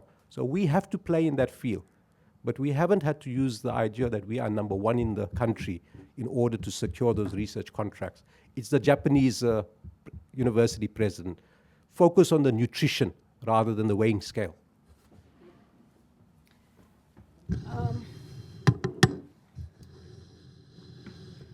Well, there are some interesting ways in which you can play around with the data according to GDP and population size, and that completely changes, obviously, the way in which nations sit. If I could say just something about students, I've interviewed quite a lot of students in 3 different countries, Japan, Australia, and Germany, and I work closely with the European Students' Union. Broadly speaking, the students' unions, ESU, is against rankings and in favor of quality assurance mechanisms.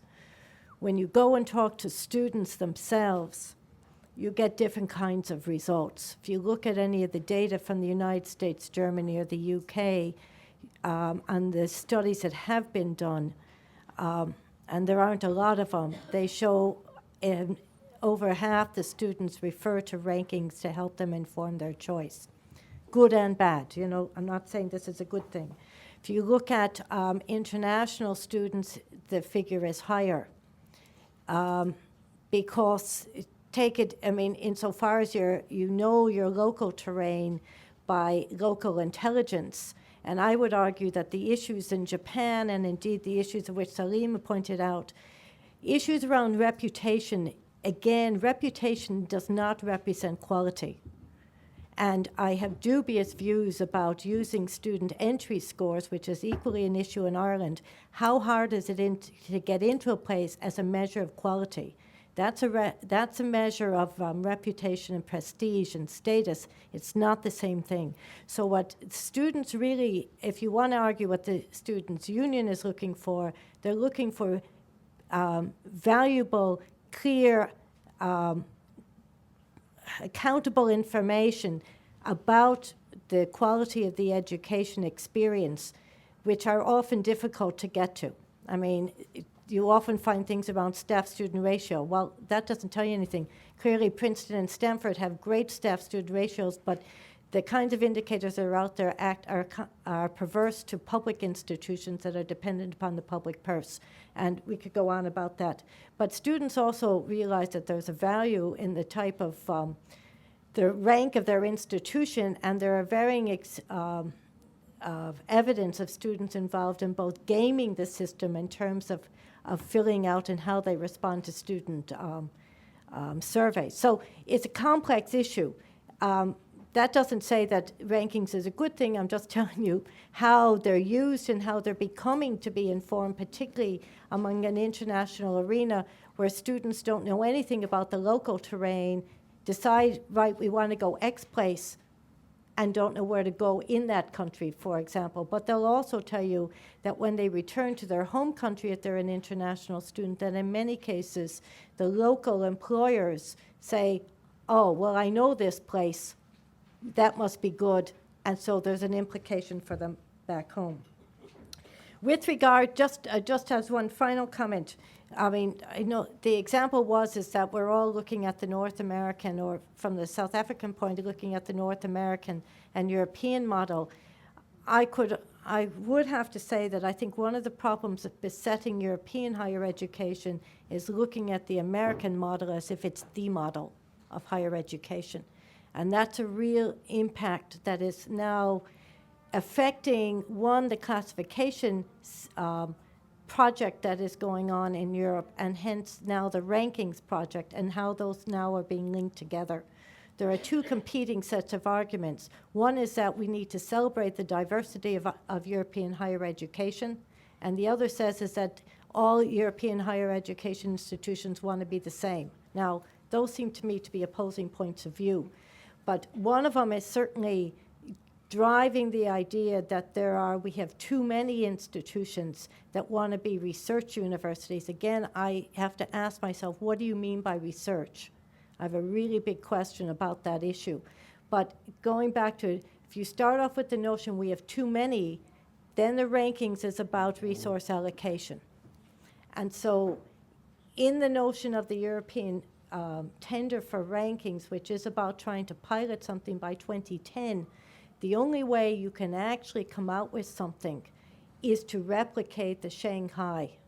There are no other indicators of a really serious nature that get to the diversity of the kinds of issues that we've all been speaking of, Salim has mentioned, and so on. There are very few of those around, and cost becomes a factor.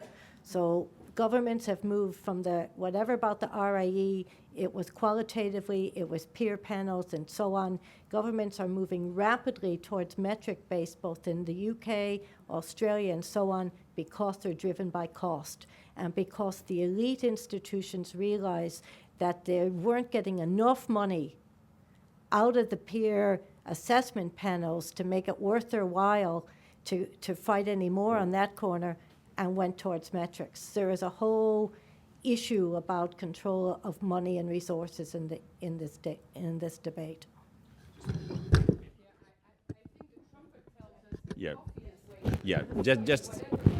Just one word. Yeah. Just. Yeah. And to remind us that the values and ethics are important. Social role of universities are important. Just one. Those issues are essential. So please bear with us for a few more minutes. And No, 1 minute. 1 minute. You know sorry. I think that as university is an institution of not only research but also education, it is important to have indicator of the making good human beings. But it's very difficult. It's almost impossible. But it's really important element. And in the ranking of universities, that element is extremely difficult, to count. So that's and we talked about whether the ranking of university is good or bad. But whether or not, it will be important issue, and the impact of world ranking of universities will be much stronger. So we have to survive with that. And so which means we have to either create the better rankings, or we have to think how to use that ranking. That's very important. Therefore, it's important to have a follow-up meeting next year in November in Nagoya. In the middle of November, we are going to have the meeting of ISSC. At that time, we'd like to have the follow-up meeting. So please come.